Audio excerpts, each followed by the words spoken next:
কবি মানব মণ্ডলে রচিত অভিমানে আবৃত্তি করছি নিপু দাস। অভিমানে নীরব থাকি অন্ধকারের মতো,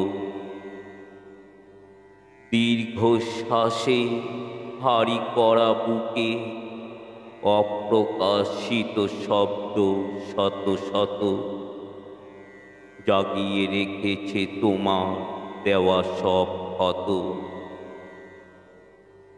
লাল নীল ফুলেদের নাচানাচি, পাখিদের অহেতুক চেঁচামেচি,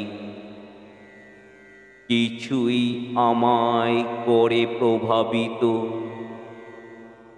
তোমাকে ফিরে পাওয়া আরতি চোখ করে সিক্ত।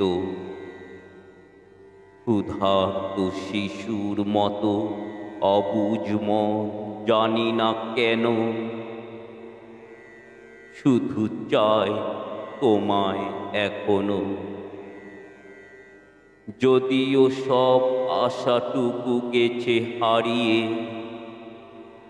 তবু সব অভিমান ভুলে গিয়ে চাই আমি তুমি একবার হই যদি মুখোমুখি। পৃথিবীর কোনো প্রান্তে তুমি পেতে জানতে এখনো তোমাকেই ভালোবাসি আমি মনে মনে। যদিও সে কথা বলিনি তোমাকে বিদায়ের দিনে,